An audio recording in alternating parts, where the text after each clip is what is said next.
मध्य प्रदेश के करोड़ों किसान साथियों सावधान। मध्य प्रदेश की मोहन सरकार कृषक कल्याण वर्ष मना रही है, यानी किसानों का कल्याण वर्ष 2026।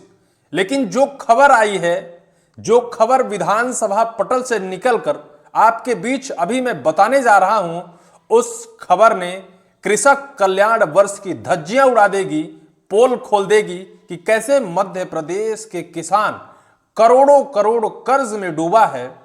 लेकिन तब भी मध्य प्रदेश की सरकार कृषक कल्याण वर्ष मना रही है।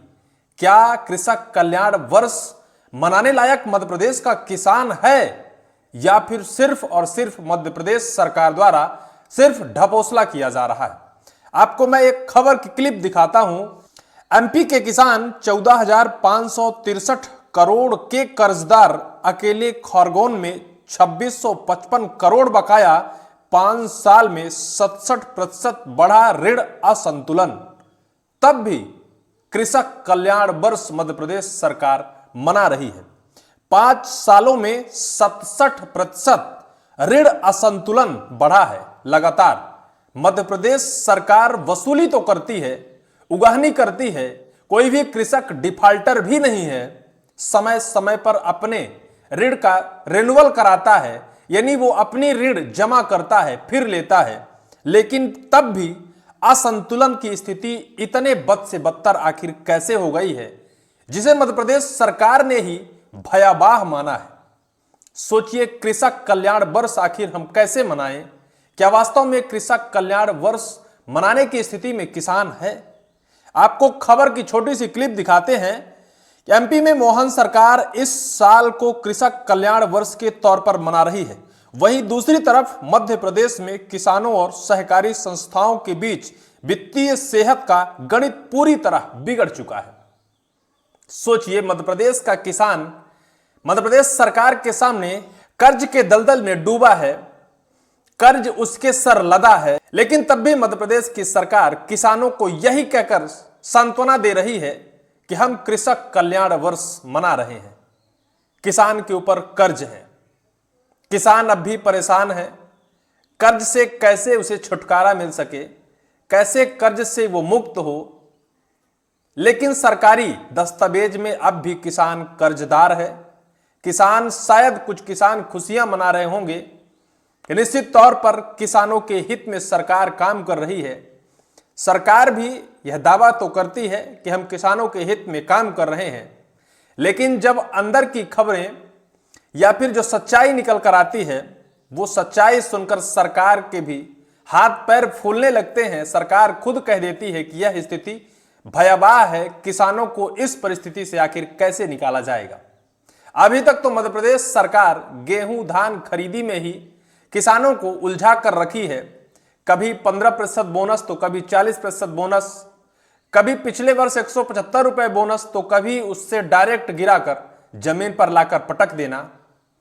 कहीं केंद्र सरकार एमएसपी के रेट में तो बढ़ावा करती है, लेकिन मध्य प्रदेश सरकार अपने खजाने में ब्रेक लगा देती है कि जब केंद्र सरकार किसानों को हमारे हिस्से की रकम दे रही है तो फिर हमें खर्च करने की जरूरत क्या है। और फिर बोनस की रकम में लगातार कटौती कर दी जाती है।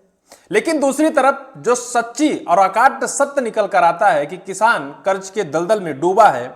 मध्य प्रदेश में 14,563 करोड़ कर्जदार किसान हैं। किसान के सर पर कर्ज लदा है, तो फिर किसान भी चिंतित होता है, किसान भी परेशान होता है कि आखिर हम कब सुखियों की रोटी खा सकेंगे, कब हम चैन से घर में बैठ सकेंगे।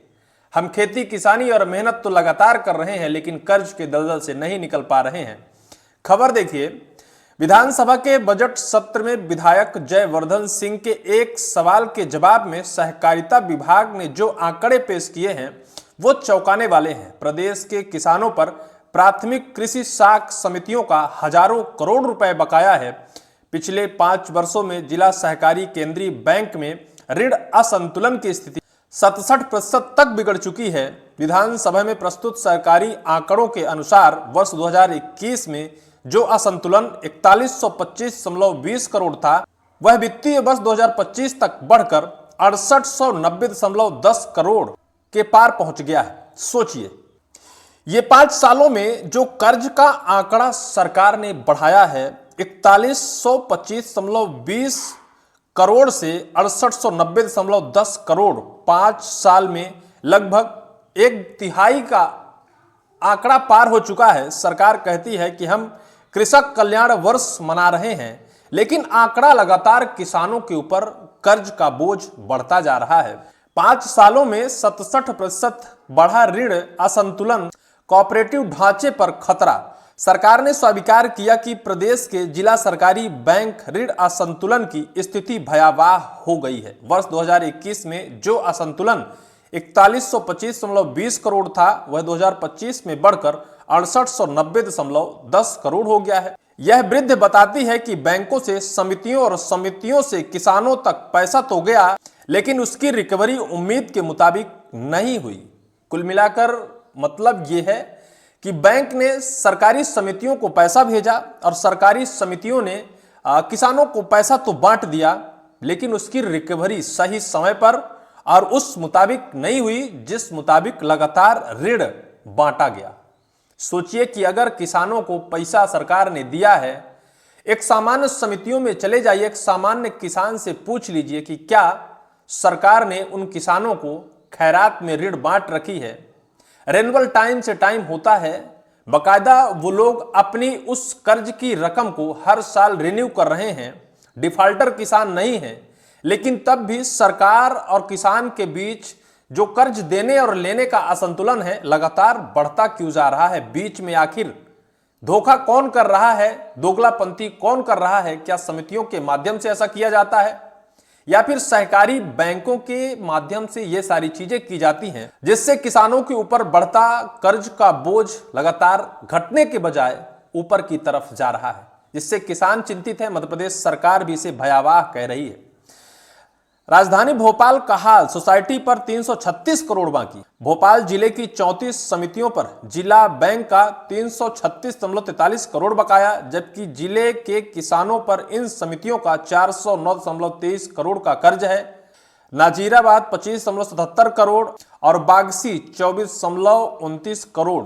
टॉप पर कौन सी समितियां और कौन से जिले हैं ये भी सुनिए। खारगोन में 2655.80 करोड़ किसानों का कर्ज बकाया है। बाकी समिति और बैंक का असंतुलन 2855.66 करोड़ है, यानी 200 करोड़ समिति और बैंक के बीच अटका है, उससे किसानों का कोई लेना देना नहीं है। इंदौर में 1456.33 करोड़, वहीं समिति और बैंक का लेन देन 943.28 करोड़। शाजापुर में 1412.08 करोड़, वहीं बैंक और समितियों के बीच 1461.94 करोड़। धार में 1290.64 करोड़, देवास में 966.82 करोड़। ये वो टॉप की समितियां हैं जहां सबसे ज्यादा किसानों के ऊपर कर्ज का बोझ लदा है।